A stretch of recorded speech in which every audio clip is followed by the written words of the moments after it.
We're going to begin the show today with a topic that's not quite as heavy as some of the topics we've covered recently, but still one that is heavy in a different sense of the word.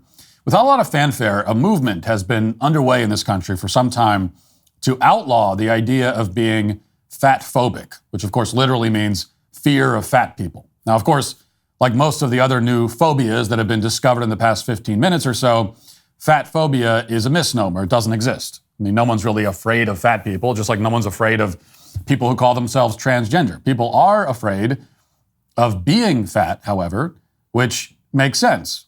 A fear of obesity is really just a fear of heart disease and early death, which are both things that a normal person is afraid of, or at least interested in avoiding.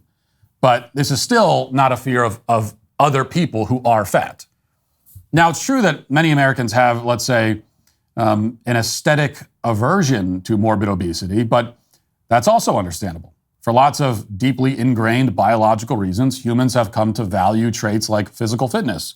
We also tend to prefer that women look like women and men look like men, because that's how the species propagates itself. This is human nature. The only way to outlaw it is to outlaw humanity.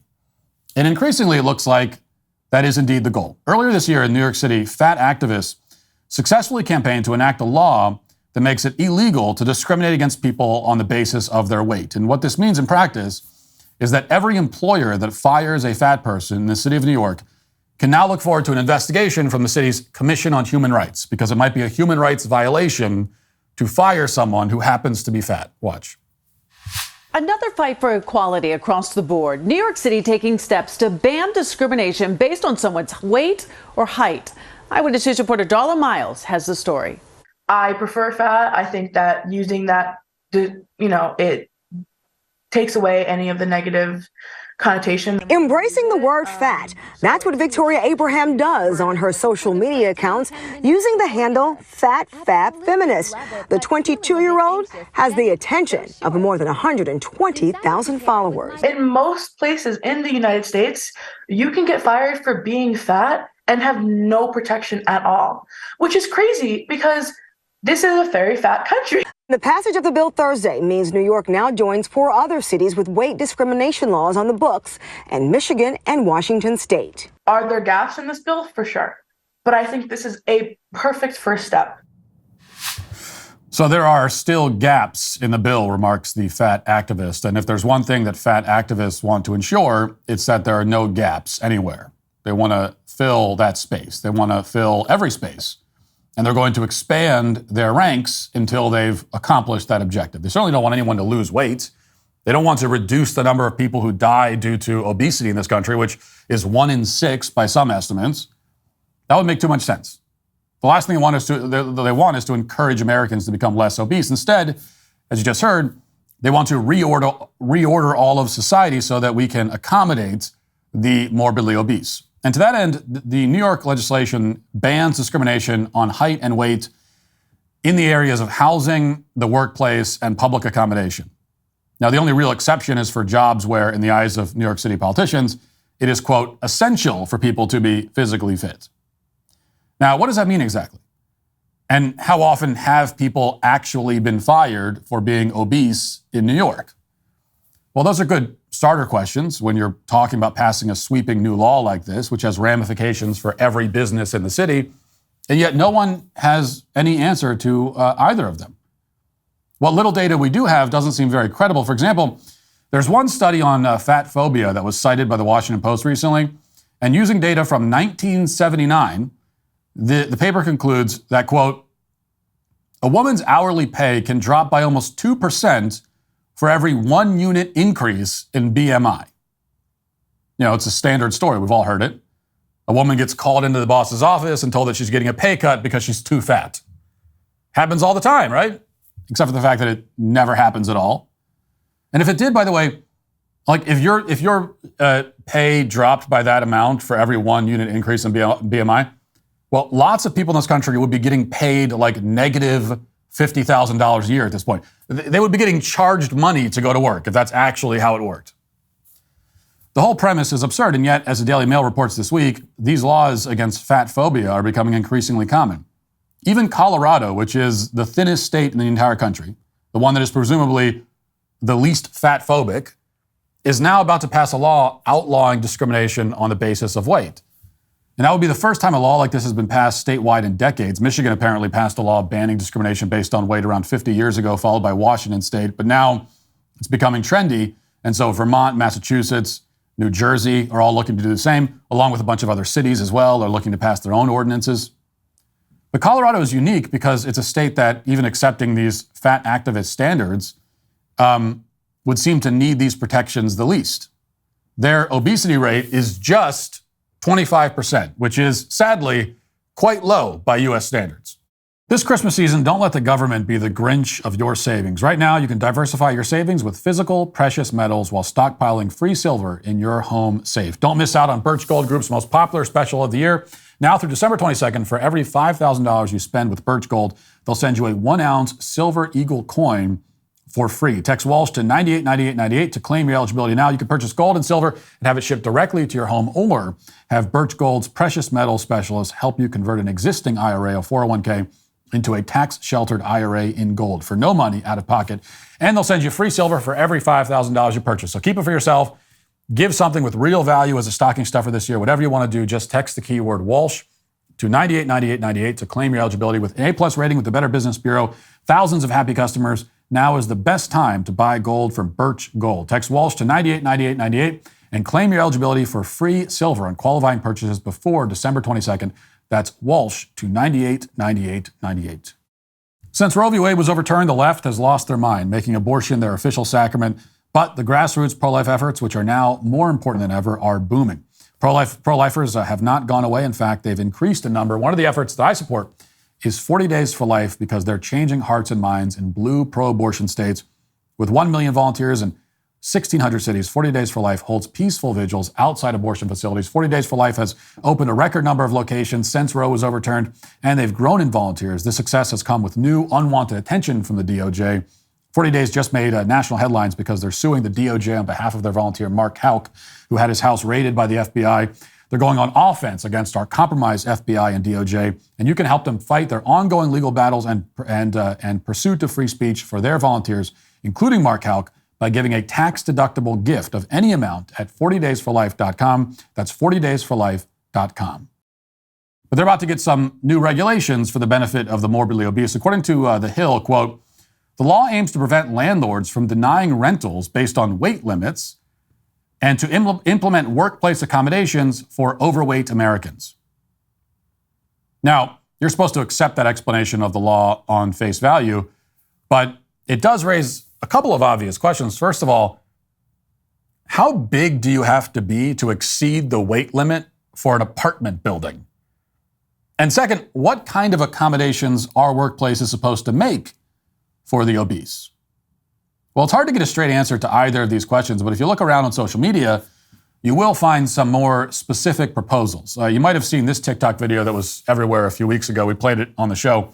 It features Jalen Cheney, who's a self-described travel and lifestyle creator based in Vancouver.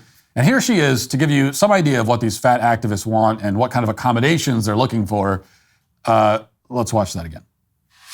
I'm on a mission to revolutionize the travel industry and make it a more accessible, accepting, accommodating place for all. The needs of plus-size travelers matter just as much as anybody else, and today I'm going to cover what we are looking for in accessible, size-inclusive hotel amenities. Size-inclusive hotel amenities are crucial for ensuring that plus-size travelers feel welcomed, accommodated, and comfortable during their stay. We deserve an environment that respects our needs and body diversity. These are the exact steps that hotels can take to be more size-inclusive and accessible for travelers of all sizes. Number 1 on the list, provide sturdy, wider chairs without armrests in guest rooms, lobbies, and common areas to accommodate different body sizes and types. Number 2 on the list, ensure beds with strong support and a higher weight capacity, along with providing reinforced chairs and wider bathroom facilities. Number 3, make elevators and hallways spacious to allow for easy movement of larger individuals and those utilizing mobility devices. Number 4, install grab bars in showers and near toilets. Offer adjustable handheld shower heads and raised toilet seats for added accessibility. Number 5, train staff to be respectful, understanding, and accommodating to travelers of all sizes.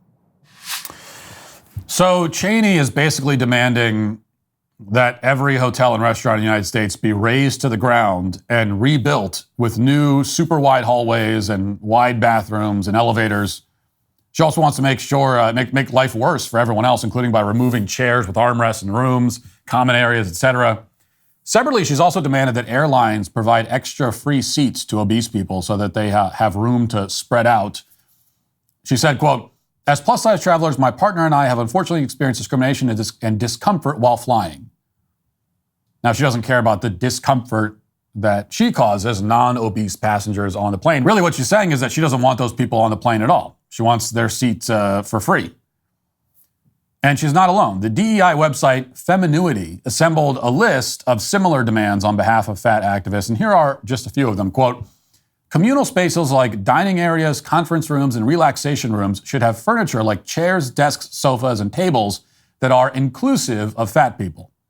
It's best to avoid stools, tiny benches, or chairs with rigid armrests. Creating a fat-inclusive office also means rethinking every inch of the space. Avoid tight corners."